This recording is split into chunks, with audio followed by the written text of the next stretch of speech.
SLOSMASHN. Hello everybody, it's your old past SLOSMASHN. Another fantastic tale, smashing and bashing. A slow motion. And in this tale, boom, yeah, Geolande RC4WD. RC4WD, yeah. Geolande, da-da-da-da-da. This is the Heritage Edition, Geolande 2, ready to run Land Rover Defender Heritage Edition, yeah. And here's one of the side panels right there. Boom, you get that one or that one. I like this one, it's cooler. Go ahead and get some side shots. You know, I never knew these guys were based in California. I ordered stuff from them years. It's cool, close by. Locally, yeah. And then for my final part of the trick, just the backside with all the technical specs, yeah. But otherwise, flip it on the side, quick, yeah. Boom, and there's everything outside of the box that you get after some difficulties. And by some difficulties, I mean this is my second truck, not the first one that was in an initial tail clips of this tale. Difficulties like this.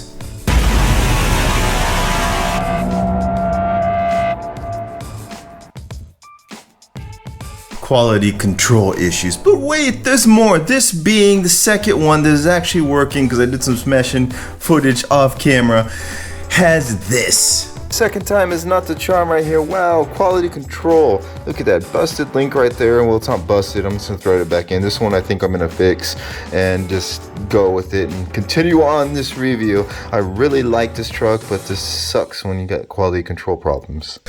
But this being the second truck still had its problems. It had a busted link like you saw this previously in that footage tail right there that I decided to fix, because it was an easy fix, not compared to that busted metal axle. It was just like, yeah, jacked up. So messed up that happened. Like, I had a big old smile just opening it because this truck is so awesome. It's still awesome overall. And then when I saw that crusted axle, it's like... But anyways, back to everything it gets outside the box when you open it up, problems aside. You get a NIM battery. That's so cute. It even has a RC4WD on NIMs. That should go like in a trophy case or something, just because it's old school. Ah, here we go. Just put it in a little display case next to Thanos right here. Ah, ladies and gentlemen, classic batteries right there, NIMs. Gotta love them. They're old tech. Anyways, old NIM battery style tech aside, we also just, I'm definitely not putting that in a glass case next to it, even though it's still relatively very ancient charger technology right there. That's nice that they included it. And if you're in Europe or you sound like you're from London, then you use these controller chargers right there, or battery chargers.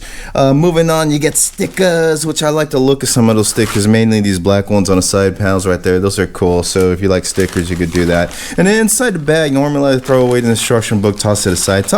But we got some things I want to point out, namely these. They give you weighted, and these are in fact, ladies and gentlemen, weighted wheel hubs right here, metal too, and they have a lock-in grub screw on there. That's very cool. Add some weight to the wheel hub, because these wheels right here inside, they got that little like spline bolt cylinder piece of metal thing that attaches directly to this wheel, so it doesn't have these on there. If you want to use traditional wheels like this wheel right here, which actually sucks and I just don't want it anymore, that has a traditional hub in there, you can use those for there, so that's cool. But these wheels aren't cool, they suck. And then moving on to what's making this tail a long tail video probably when I edit it, is the mirrors right here, because it doesn't have mirrors right there, and then you got the mirror stickers. I would use the rubber ones because they'd bend, and then you also have the hard plastic ones. I don't know why you'd want hard plastic ones, but they're there. Then we go to this ugly radio right here, which has like an old router style antenna right here that I do not like. But other than that, got your basic trimmings right there, foam on the wheel, third channel right there, and then it even RC4WD even includes batteries with their name on it. And these batteries I thought were junk because the controller didn't work. The batteries are good. I don't know, maybe I just popped them in wrong or something. Once I put them in, the battery lit up. See, you can see right there, it lights up. Yeah. And that controller does its job, but I'm still contemplating whether I'm just going to ditch it for something cooler and use a different transmitter. Alright, big fat juicy steak of this tail right here, the actual vehicle itself, and this is why it's just so awesome, gentlemen and ladies. This is just such an awesome looking body, and that's what RC4W is just known for, at least in my book, is a scale detail. These doors are in fact magnetic along with the hood, which we'll get to in a second right here, but look at that interior. You could fit figure dudes like it would Hunter Hearst Helmsley, suck it. Okay, Hunter's not going. Oh, DX, suck it. We're gonna have to go to smaller scale. Alright, so we're gonna open the door here. We have to go with the old White Ranger, Power Ranger, Tiger Zords. Yeah, and he fits right there. In case you guys are wondering, action figures, this is about a 6-inch figure, which is about the same as Hasbro's Marvel Legends size. Old Hunter Hearst over there, back over there right there, he was in a 7-inch scale, and he just did not want to fit in there. He said, suck it. But moving on right here to that hood I was talking about, is in fact magnetic as well, ladies and gentlemen. You can see that beefy brushed motor right there.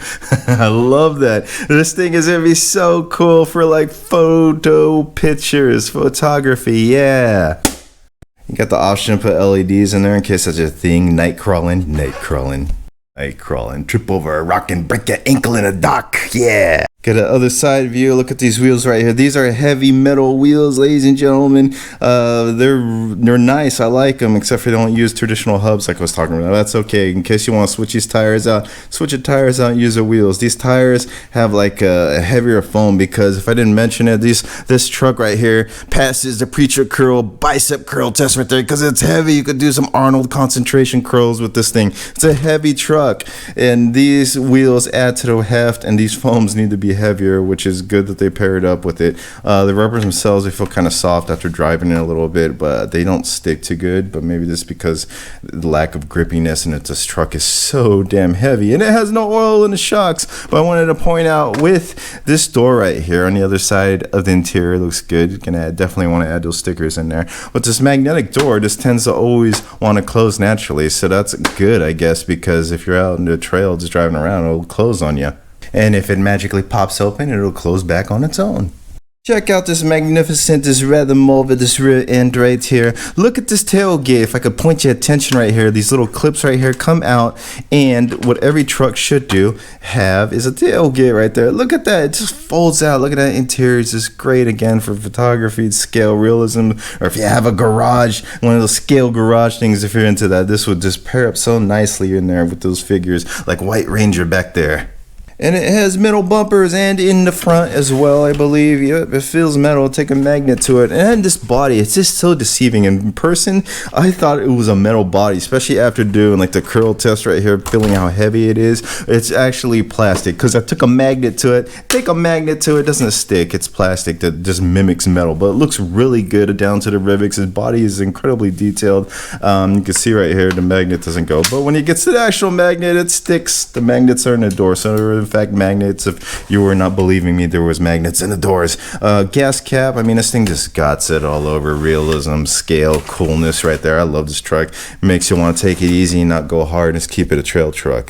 Which I'm going to tell you right now, ladies and gentlemen, before you even get to the smashing action, this should just be a trail truck because it is not going to be doing crawling all that great. It's going to be crawling over like trail truck things you would come across on a paved trail or even just like a dirt trail. Small, rocky crawling things, not like technical, hard things to crawl. And this body alone right here is one of the reasons why, despite all these problems that I've had, I stuck it out, just because I still believe this is just a super awesome truck for what it is. You could put even lights in there again if that's your thing, if you want to crack your ankles in night crawling rocky terrain. But anyways, we're gonna pop the hood. And I want to point your attention to the back right here. And when you put this lid on, make sure that these little holes right here line up to the little holes that are right here, because putting this body on is a real PETA pain in the ass. It took me a long time to figure out, just firstly, just to line up those little holes right there. And then secondly, it's a pain in the ass because the little clips that they give you right here, these little clips with nothing to grab onto them when the shell's on there, just barely go right in there. And it's like dark and everything. It makes you want to just remove like the tire just to get these things on, to put this body on. It seriously took me like 10-20 minutes after already powered on, ready to drive and everything, have a good time and test it, to put this body on. It was so damn hard. I mean, look how dark it is in there. You'll have to shine a light on there, maybe even take the tire off. I was able to squeeze it in, to squeeze in like my little meat of my fingers in there out there using a light, but not with this clip. Toss that away. With one of these upgraded clips, like the ones you get with axials, these aren't axial clips, these are different, they're a little bit longer. Even with this thing, with all that little grippiness on there and light, it was a pain in the ass to put this body on. So I'm thinking I'm gonna try and figure out how to do magnets on this body in the future, because damn. Anyway, pop the hood again, go Power Ranger, oh, cricket sound. It's okay though, because this body just likes to snap, crackle, pop because of that hard plastic. Alright, so here's underneath the hood right here where everything's happening. There is a lot of metal on this truck, ladies and gentlemen, if I haven't said that enough already. You got a 45 turn motor right there. You got a plastic flywheel right there, which I don't remember how many teeth are on that in the pinion, but I know from I remember it. Oh, actually, you know what's a 14-tooth pinion on there? It says it right there. Some pinions, you know, just don't show the number, but that one does. So it's geared relatively low, as most crawlers are. And you got that metal transfer case right there. That's just really cool. Another reason why is this all the metal and no heft on here. That this is just really beefy. You don't see that a lot, like on RTR builds right here. Metal like yokes right there. The drive shafts are plastic though. You know, I want to say this is a metal battery tray, so that's cool too. The ESC, I mean, they still use like plugs to move around just to switch from NIM and LiPo on there. Oh yeah, speaking on the motor right here, you see this? I had to reverse the motor because I know other people that had this truck had to do the same thing, so it kind of made me wary of that. And yes, sure enough, I had to do that because the controller came like reversed out of the factory. See, I put it back to normal after doing that, but I had to reverse the wires because it had more punch going in reverse than forward, so that sucked. I fixed that by doing that, and I already got like a 1080 on the way, but that's another tale. Really like these shocks, but they just really need oil. I can't handle the springiness without oil. This thing's so heavy, it needs some dampening. When it's like, if you're like me, you like to jump it a little bit, not send it. Underneath you got metal beefy links, and I forget which one. You can see my little scuff marks right there. I forget which one broke, but if we look at the previous footage that shows right there, oh, it's back over here. This one, it just like, this is being the second truck, it still came with problems. That was snapped off. Thankfully it just came off the thread, so I was able to thread it back on, and it seems pretty strong, and that's good right there. So I got this thing running because I did not want to send it back and get another one, especially if that was fixed. But that being the axle and the other one that snapped in half, that was like no bueno. I'm not gonna repair a metal axle housing that snapped, and even let alone that I didn't break myself. The servo, it's standard RTR. This one takes 7 volts though. I think it was like 15 kilograms, but 7 volts apparently. So when I get that 1080, I think I'm just gonna keep this and crank it to 7 volts and just keep it how it is, because I'm just lazy. But that's as far as the servo, just from driving it alone, I think it's fine for the smaller car and the small tires and everything. I think I'm just cranking it to 7 volts, so it'll be decently good. But yeah, to sum it all up right here, receiver box, and I think that's watertight with their little rubber seals. Everything, almost everything on here is metal. I mean, look at that right there, the shock towers right there. That's just great. There's hardly any plastic on here. I'm surprised this isn't metal right here, but it's plastic. Everything else, most of it is metal. With that being said, pop the hood back on, and let's get to some smashing action with old Tommy the White Power Ranger right here, because he fits in perfectly. I really wanted to put Hunter Hearst Helmsley in here, but just too damn big. And thankfully for you guys, this is gonna go by fast, because I know putting this damn hood on is going to take me a lot of time, but we're gonna go and smash into the action now.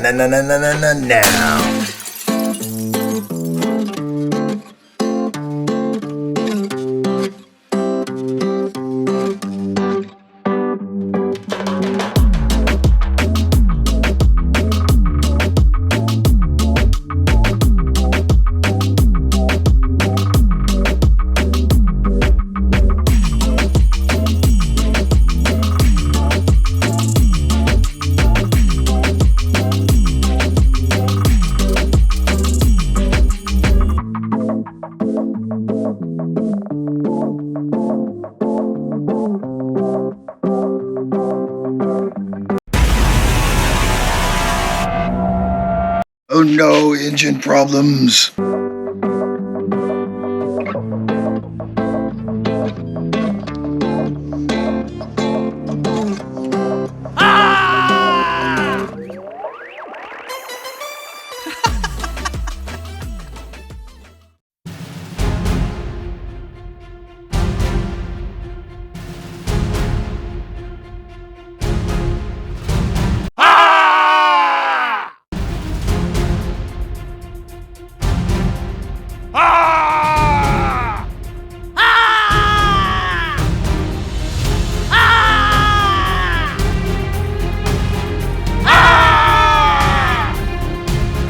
Alright, let's do some raw crawling.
Yeah, so stock electronics, you can see right there, the drag brake's not that strong, especially for the weight of this truck. That definitely could use an upgrade. The truck struggles a lot, like on my course, like even like the steepest lines that I got going there, it can't do it, and I don't want to push it, mess up the body. Even the little parts of the rubble right there, you see, like it's hard for it to go on. It's really challenging to drive through, and the lack of control on it, it's just, yeah. Smaller tires are not that much grip, makes it challenging.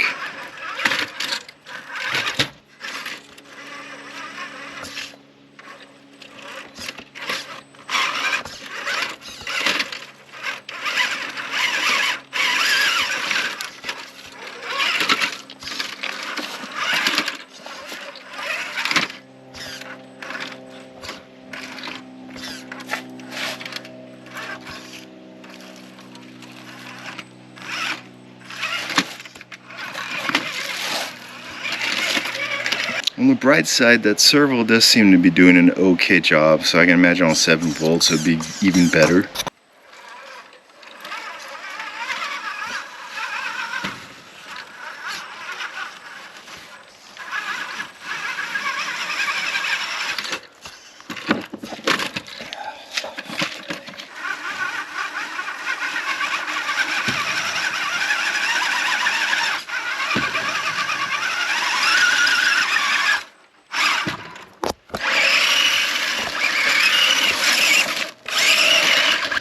All day long, fun, trail things like that, little dirt hills and like hills with little rocks in them and stuff, and milder things to crawl off, definitely.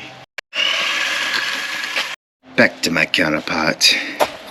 Alright, welcome back. Hope y'all enjoyed that smashing action with this awesome Geolande Land Rover truck right here. Oh damn, this thing's so heavy. Shoulder press time. Yeah, get your workout in when you're filming tail footage. Yeah, this thing is so cool despite the quality control issues and all the little complaints about it, like the putting the body on and you know the ESC, but those are things that we could fix. And overall, I just know just by seeing it and now having it, I just like this truck so much. It's worth putting up. It's like kind of like having a friend that's kind of annoying and you just don't generally like their personality, but they're really loving and they're always loyal and they're there for you. You know, just keep them around and you work at it and you just make it work good and you end up loving them. That's how I feel about this thing, and it's just so beautiful looking. It's great for photography. But y'all let me know downstairs in the comments below what you think about Geolande. If I'm even saying, people say Geolande. I like to say Geolande like a fiesta. Anyways, let me know downstairs in the comments below. Because until next tale, smash your bell, smash a thumb, subscribe if you ain't had to already, because we are White Tommy Power Ranger Geolande Land Rover smashing out.